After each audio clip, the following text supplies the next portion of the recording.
but it's also just giving people like an inside look into your life, into your business, into your funny moments, into your lessons learned. Well, hello there, my friends. Welcome back to the podcast. We're going to be talking about Instagram stories today. Okay, let me just say this. Instagram stories are one of my favorite things about social media. They're probably what I look at the most and also probably what I partake in the most. Like, even if I don't get something posted on my Facebook page, on a particular day or go a couple days on Instagram without posting it in the feed, I always do my stories, except for when I'm intentional about not, or, have something major going on. But I love Instagram stories. And so, what I want to talk about today is 3 reasons I think you should be using Instagram stories if you're not. Had a client who is in one of my upper tier coaching programs, and we do Voxer coaching with these clients. And I know a while back she said to me, Jennifer, like, I don't do stories, and she gave me the reason why, like, she's nervous and doesn't want to talk into the camera and all these things. And I'm like, look, I get it. But we convinced her to start stories. She's an interior designer. She is doing stories now and getting so much better, so much more comfortable. I watch her stories. I need to touch base with her and find out, hey, are you getting any design clients based on those? But she is doing some other things, that may be unintentional, but that are certainly included here in the reasons why everybody should be doing stories. So I want to go over 3 things. The first one being, stories on Instagram they're only for your current followers. Okay, does that make sense? Like, you're not going to get any new followers from your stories unless I see something funny, entertaining, interesting, or whatever on your stories, and I forward it to like a girlfriend or a couple of girlfriends. So then you might pick up a new follower if, like, my best friend Laura's like, "Ooh, let me follow her." So, but otherwise, your stories are for the people who are already following you. Okay, I think that's important that we just make sure you understand that. But here's what happens. So you're not going to get new followers, but one of the benefits of doing Instagram stories is you really build your know, like, and trust factor. This is really where people on Instagram are going to figure out if they really want to follow you or not. Yes, people look at your feed, okay, but I'm trying to remember what the numbers are. I think it's 80% of people go to stories before they go to the feed when they open up the Instagram app. And so your stories are what people will hopefully see the most. And you're going to get your real MVPs from the people that are in the stories. You're going to get your most committed clients from your stories, because once they start watching your stories, if they continue to, then they'll see more of them, and then they'll see always your stories first. And so then they're, consuming more of your content. You're working at building that know, like, and trust factor. And before you know it, you're, turning into, they've been following you for years. They're suddenly signing up for one of your free things or taking your course, etc. So your stories are supposed to be more casual, like behind the scenes type of content for the people that already follow you, right? So, but it's for them to get to know you on a little more of a personal level, because it's important that if you're in one of the same fields as, let's say, 10 other people, let's say that there are 10 business coaches doing exactly what you do, which is you all do Facebook ads. You all charge about the same amount of money, et cetera. Facebook ads are on my mind just because we did a coaching call about it. I was teaching some of the people in List Magnet yesterday about Facebook ads. But so let's say there's 10 business coaches all doing the same thing in terms of teaching Facebook ads, all charging the same price. The way that someone will decide to coach with you versus someone else is because of things like your Instagram stories, where they have figured out, like, the things that make you tick. Are you entertaining in addition to being a good teacher? Do they feel like they can trust you? Do they relate to some parts of your life? Do you have some commonalities amongst you? Do they think that you're adorable, or, the the reverse of that? Do they not think that they can stand you? And that's okay, right? So they'll quickly quit following your stories if that's the case. But your stories are going to be what really builds some rapport with the people who already follow you. This is where I want you to be sharing things from your real life in addition to your business. Okay. So I don't want it to be all personal. It can't be all personal. It has to be a combination of the two. Okay. And so, but this is where, if you're, wanting to show a picture of your family, it would be here on stories. This is where, if you're going to do wins, struggles, things throughout your day, it's on stories. It's on stories. This is what will build your authenticity and make people fall in love with you even more. Okay. And I know, for a lot of people, it's easier to get engagement off of your stories than anywhere else. But this is where I want you to be putting polls. I want you to be doing questions. I want you to be telling people to DM you if they have a question, so that you're getting some more interaction. Does that make sense? Like this morning, I did a poll. Are jeans with ripped out holes in the legs, are those out? Yes or no? Because I had on a pair and I was like, I took a picture of it. And so that's where you're going to do that at. You're going to do that inside of your stories. Okay, so that's the first reason you should be doing stories, to build that know, like, and trust factor. Second reason you should be doing stories is because there's just so much power for the behind the scenes content. Okay. And again, it's only for your current followers, but your stories are what happens in your business, like just beyond those polished posts. These are the raw and real moments that are continuing, of course, to build that know, like, and trust factor. But it's also just giving people like an inside look into your life, into your business, into your funny moments, into your lessons learned. They also, a lot of times, if you're talking face to camera on your stories, they will start getting familiar with how you talk. Okay. So listen, every single one of you who's listening to my podcast, you have heard me say different sayings, and I can't even think of one right now because I think I say things all the time that I don't even realize I say. But you've gotten used to the sound of my voice. You've gotten used to the way that I phrase things. You've gotten used to the way that I put pauses in different places. And yes, if you're watching me on YouTube and listening to me right now, my podcast mic is like leaning to the side. It's driving me crazy. Look at that. If you're looking at me on YouTube right now, it's like the Leaning Tower of Pisa. And so I keep trying to hold it up with one hand, but then that looks even dumber because now it's like waving around this big sequin black wand. And so I apologize that I don't know what's happening to my podcast mic. Easton, come help your mother. Okay, just kidding. All right. So what happens inevitably is that when people get used to seeing your content, and people get used to seeing your face if you're doing selfies or just a picture of you and words. And then on top of that, they get used to the sound of your voice. Now you have like three different ways that you have built that know, like, and trust factor. Now they know, like, they're used to how you look. They're getting used to your style. They're getting used to how you show up online, right? But then if they also hear it in the sound of your voice, now you're making clients even more for life. I can't even tell you guys how many people will say to me things like, Jennifer, I hear you in my head. You're the voice that I hear. What did somebody tell me the other day? You're my internal board of directors. I hear you talking. I hear you preaching. I hear you speaking. I hear you giving advice. Like I hear it in my head because they've listened to my podcast in addition to listening to Instagram stories for years and years and years. That's one of the reasons I used to do Facebook Lives all the time, because I knew that there's something, it's just like drilling home the fact that you know them, you're for them, work with me. They come to either really like you or really not.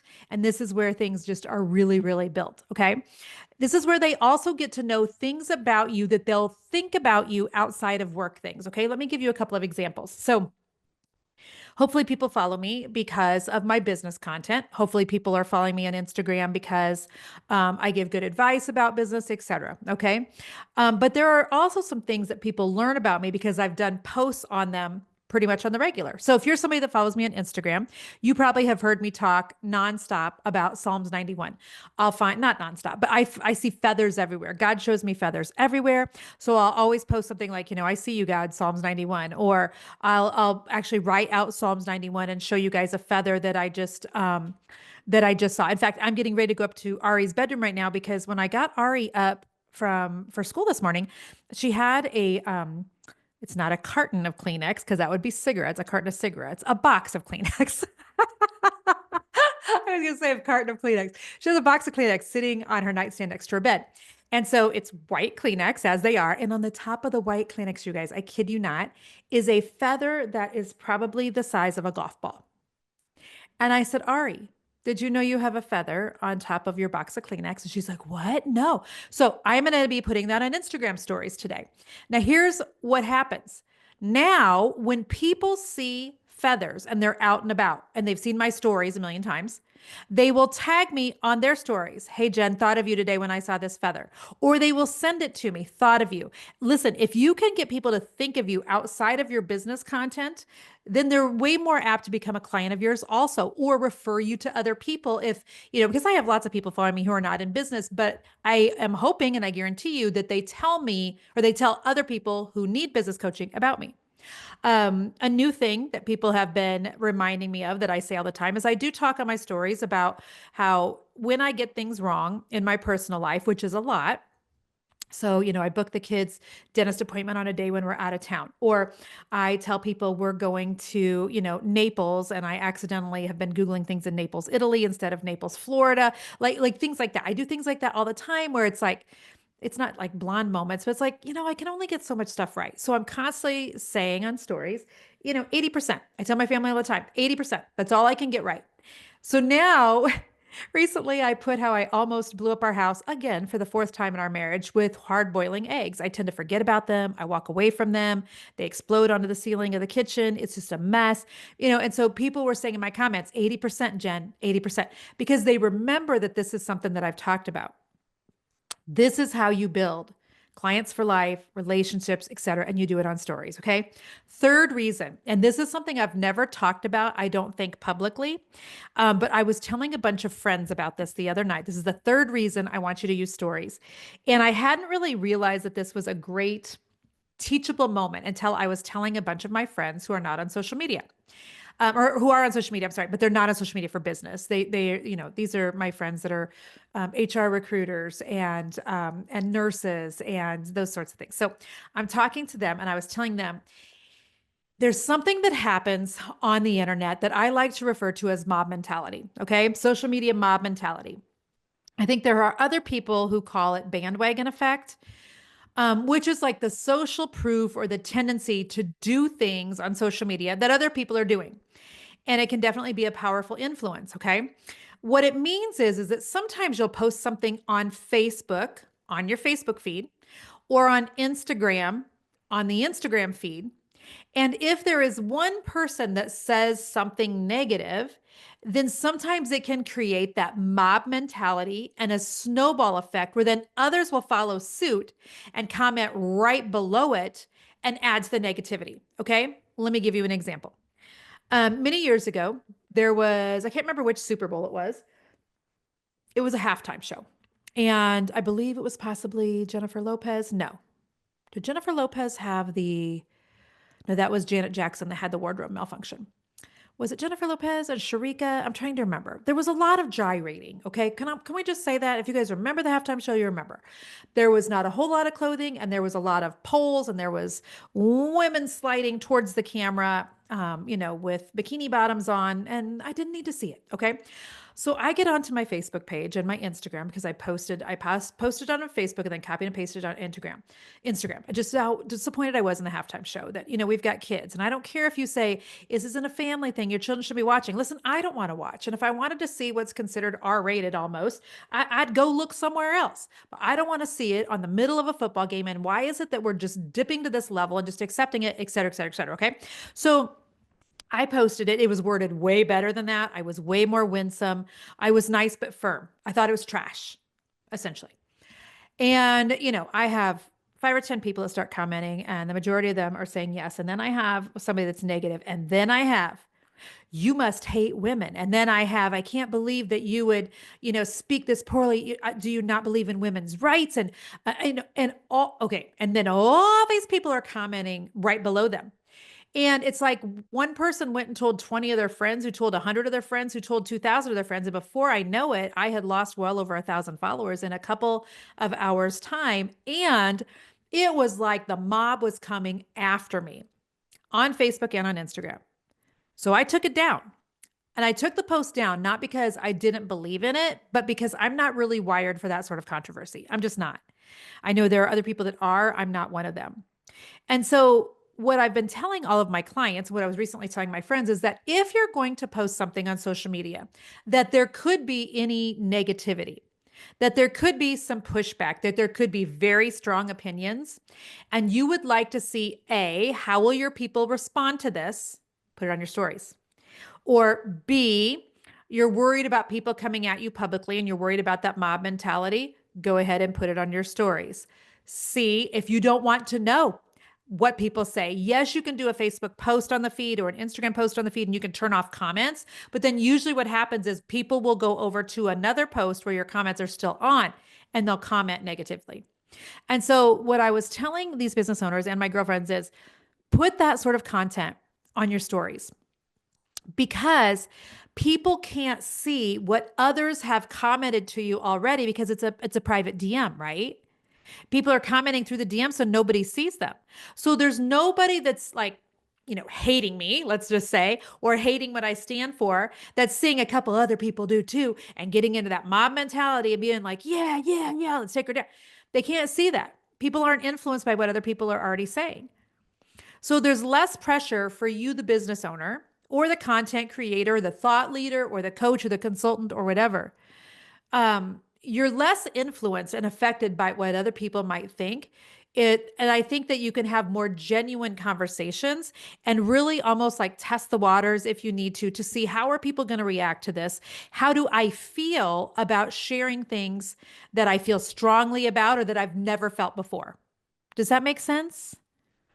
And so if you are someone who's not sure how a post will do, try it first on your stories. It's less drama and it's a higher connection. And with that being said, you always have to be prepared for negativity. And if you can't handle that, you probably can't handle a business, okay? Quite frankly. But your stories are a great place for you to get a little bolder and to see how aligned are you and your audience, and also how much heat can you take back if they're unaligned. So, I hope that that was a really good 3 reasons for you to be doing Instagram stories. It will build trust, it will give that personal touch, and it provides a really safe space from online negativity. That bandwagon effect, or what I call the mob mentality, because the mob mentality, it stinks. And yes, you have to get thicker skin. And yes, you've got to be able to handle a little bit of it. But when it spreads like a wildfire and you're at the heart of it, it really is not a lot of fun. So, what I'd like to leave you with today is just telling you if you're not using stories, you need to be. You're missing the boat.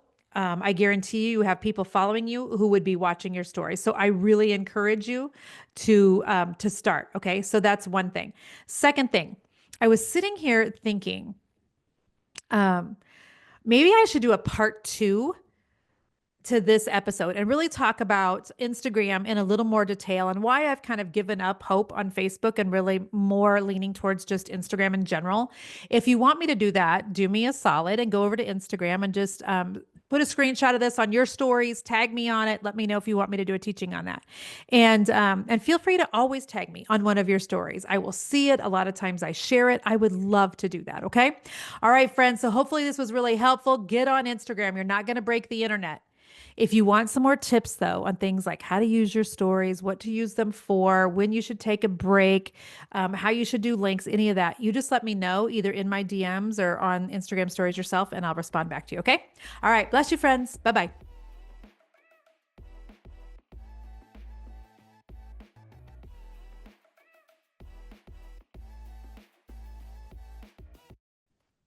Easton. What in the name of leaning things online? I'll take leaning things for 500, Bob.